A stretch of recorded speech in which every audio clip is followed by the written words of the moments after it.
Good morning, Chiefs. Today is Tuesday, January 23rd, 2024. I'm your host, Daisha. And I'm Chloe. Welcome to the second half of this wonderful school year, and welcome to Literacy Week 2024. I love books, and Literacy Week is designed to raise awareness about the importance of reading and to inspire Florida students and families to make reading a part of their daily routine. There are some fun activities planned for you this week, OMS, so be sure to stay tuned and read on.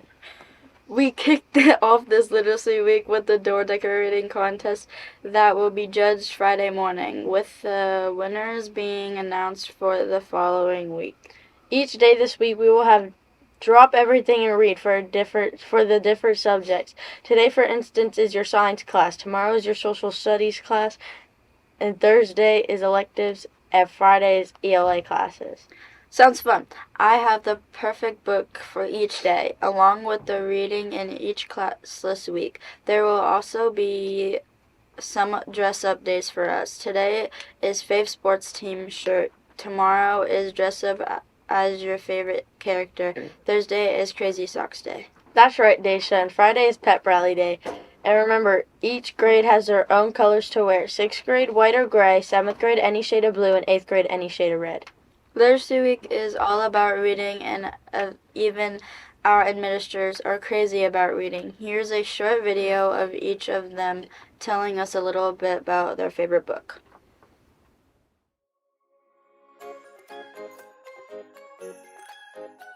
Dr. Adams, what is your favorite book? Good morning. I'm so glad you asked what my favorite book is for Celebrate Literacy Week.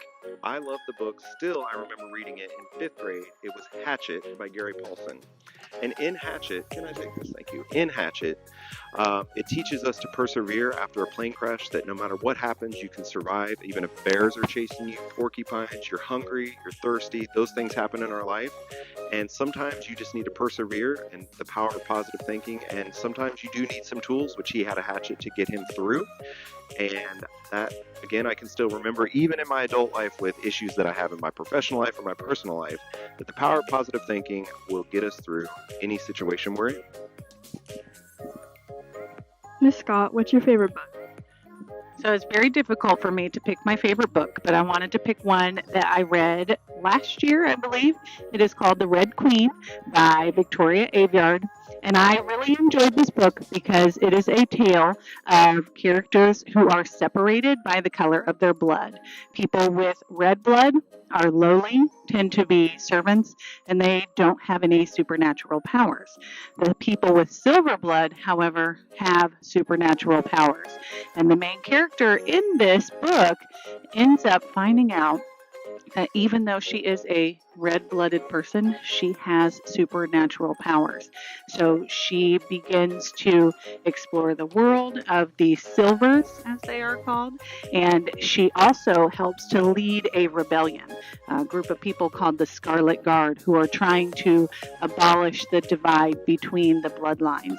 It is a fantastic book. There are, I believe, 3 books in the series total, and this is the first one. So if you're interested in reading about the difference between supernatural and non-supernatural abilities, it is a fantastic place to start.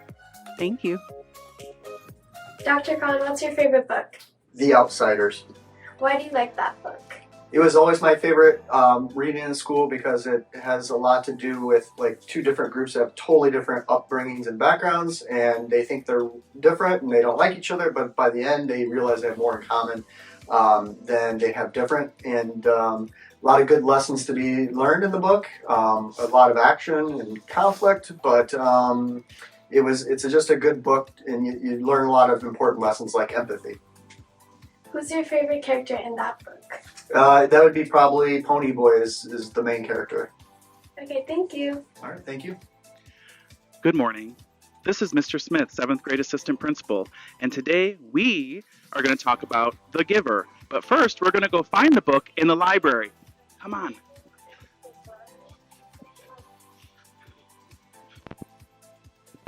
Okay, while we're walking to the media center here at Osceola Middle School, The Giver was written in the early 90s by one of my favorite authors, Lois Lowry. And The Giver is about a futuristic community that adopted the concept of sameness. everything's the same. Everybody dresses the same. Everybody goes through the same rules and procedures. Everything's the same. However, there's one kid in the community, Jonas, who decides to stand up and make a change. Let's go talk to our good friend Mrs. Kelly about this book. Hi, this is Mrs. Kelly. She's the library media technology specialist, in case you didn't know. Good morning. Good morning. Mrs. Kelly, we need a copy of The Giver by Lois Lowry. Can you get that for me? Okay, while she's doing that, we will continue our discussion about the book. So in this book, the main character, Jonas, actually gets very brave and goes on and makes a change in the community. And what he finds out is there's things such as color and seasons, all things that have been taken away by the elders of the community because of this sameness. So while Mrs. Kelly is grabbing that book,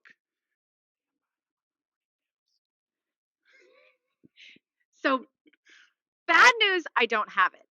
But the good news is it's because it's checked out because kids love this book. However, I also have other books in the series available. all right. So Osceola Middle School, you've heard it from me, your 7th grade assistant principal and your library media technology specialist. If you want to read a really good book that's going to keep you on your toes, there is a whole series starting with book number 1, The Giver by Lois Lowry. Have a great day.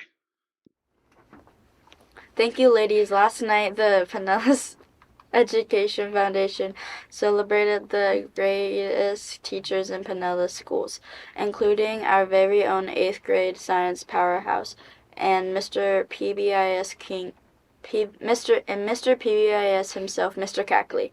His dedication to fostering a positive classroom environment and a passion for science education here at OMS, along with his focus on positivity, Mr. Cackley has created a supportive and inspiring learning atmosphere for all his students and all of us here at OMS.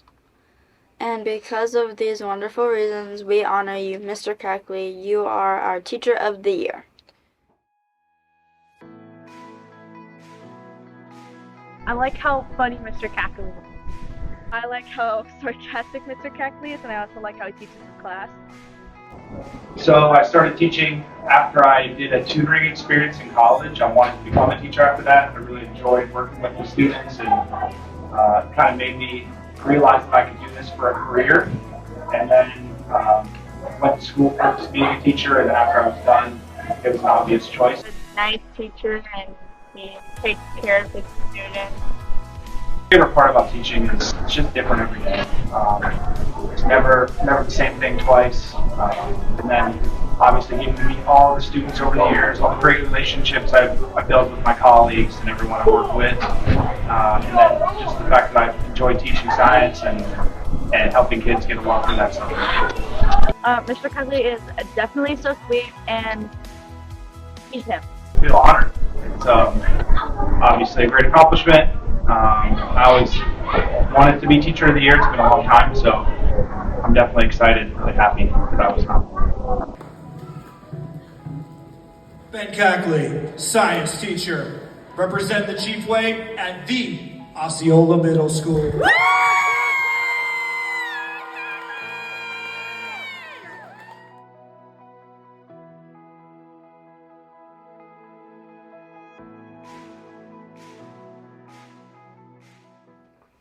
GSA Club members, don't forget meetings will be held each and every Tuesday morning at 8:30 in Mr. Shepard's room. Please be on time and bring a friend. The more the merrier.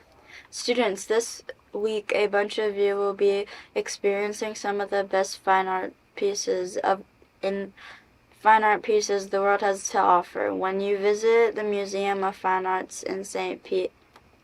That's right. Today Miss Brancado's classes attend, and tomorrow both Mr. Bailey and Mr. Kendall's classes will go check out all the fantastic art. Now let's take a look at sports here at OMS. So many of you know the basketball season has ended for the boys, but our Lady Chiefs will be playing tomorrow after school for the county championships. Our Lady Chiefs defeated the Highlanders from Dunedin Middle School. Congrats, ladies and Coach Hunter. Bring home that trophy. This Friday, Club continues to meet at 8:15 near the flagpole. Yep, and as we progress through the day on Friday, be sure to bring the spirit because we have our grade level assemblies followed by the pep rally. Let's go, 8th grade. We have to bring the spirit stick back to its rightful place in this school, the 8th grade office. I'm so excited for the pep rally. I've been wanting to go bananas for a while now. Me too. I can't wait. Yep, and don't forget all those PBIS points you have been earning can get used to purchase items at the store each and every Friday morning. Any items you purchase must be picked up each Friday morning at the PBIS store, so go get those items. That's all for the announcements for this week, OMS. So remember, Be respectful, be responsible, and be an active learner. See you next week. Bye!